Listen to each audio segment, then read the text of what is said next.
What what got your interest in the military? Pardon? What got your interest in the military? My dad was in the Marine Corps in the First World War. He never talked much about it, but I knew he was in, and we'd ask him questions, and he reluctantly answered us. He was not a discussionist type person at all. No, I don't know he'd go like that, you know. It was, I don't know, he had something in his childhood, just a mess, you know. But what was your question? I asked you what got your interest in joining the Marine Corps? What? What got your interest in joining the Marine Corps? To go in the Corps. Two actors, Pat O'Brien, Jimmy Cagney. Both of them played a lot of Marines, tough sergeants, and I just liked the Marine Corps. I liked the uniform. We were all honest by saying, you got to admit, it was the uniform that really interested us. It still is. Or we paid a heavy price. A heavy price. We went into boot camp. The first thing we heard there by a bunch of kids that had already went through, "You'll be sorry." Yeah, but I love the Corps. We fought good. We were Americans. This is one thing that the Corps appreciated when we went in to sign up. Why are you signing up on the Marine Corps? You realize that we're the first to fight? We said, yes, sir. Well, why do you want to come in the Marine Corps? Because I know they fight, and we want to fight the enemy.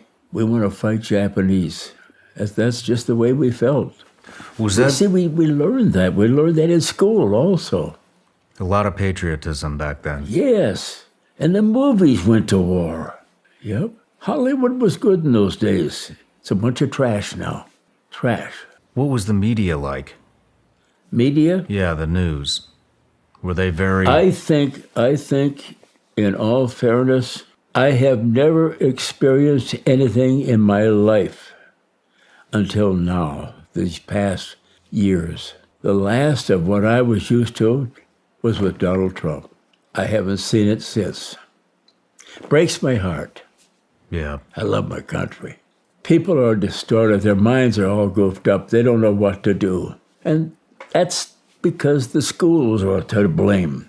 With our high school kids today, I'll be very honest and frank, and I know what I'm talking about because I've spoken high schools. Can you imagine a high school, a school dropout, going to a college or university and talking to students? The Baptist Theological Seminary I went and spoke to twice in Dallas. And they know that I did not finish school. Why? What's the difference? What happened? I think that we learned something that was deep-rooted with our country that they don't get today. No. And Hollywood is not making good, wholesome movies about our country. We learned a lot of history from Hollywood. A lot of history. We learned all about Ford, how he started out. Our electricity, everything. The first mirror in an operating room, Thomas Edison put a mirror up, and it deflected the light directly right on the wound where they were working. Yeah. But it was done by reflection. He thought of that. We saw all of the Thomas Edison movies, very educated. Alexander Graham Bell, the electricity. How that Wabash, Indiana, is the place where they lit the first lights. That town is still there, and those lamps are still there in the streets. Really? My son had a home there for a couple of years, and I went there quite a few times.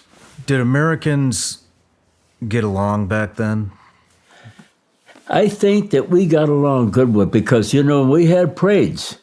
We had parades all the time, and I thank my dad for doing it. But young boys forget.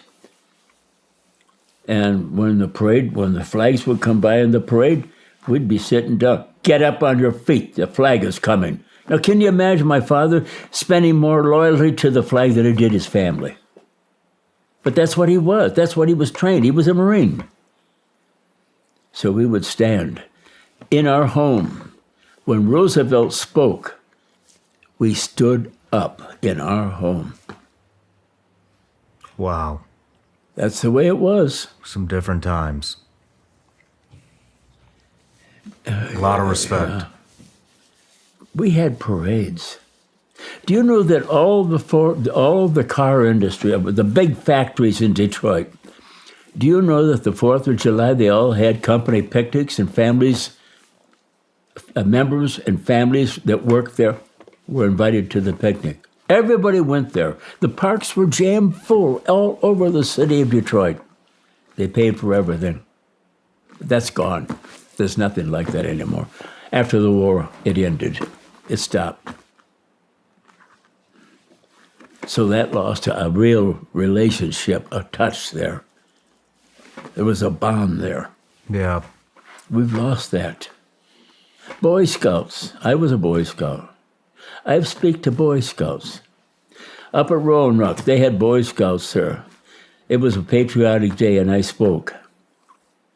And they were standing around with their hands in their pocket. One kid had his shirt tail hanging out.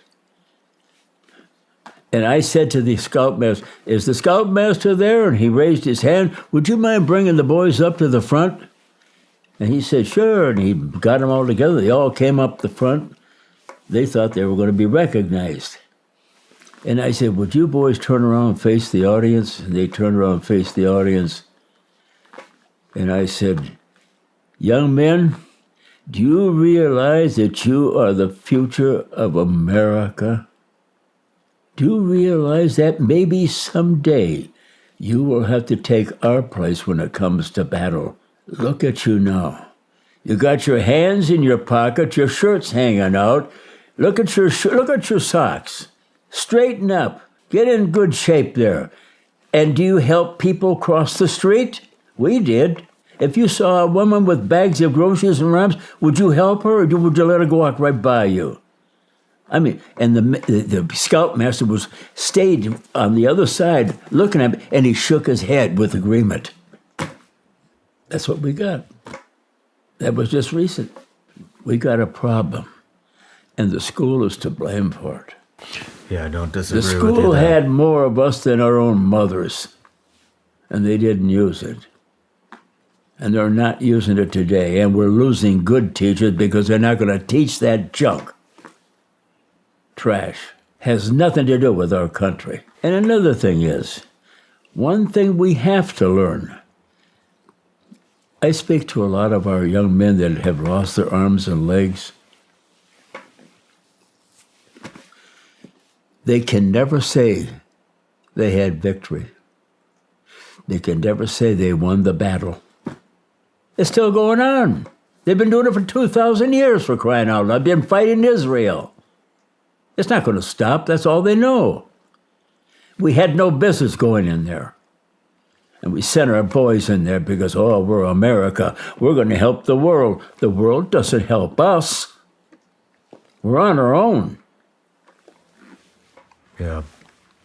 So you ask a question like that, and I reach way out that far ahead. Well, I appreciate the fact that But you do. we've got to look at this. We need to know we've got to realize what's happening. We've got to get back to being a patriotic country. We've got to protect our nation. We've got to see that gate slam shut.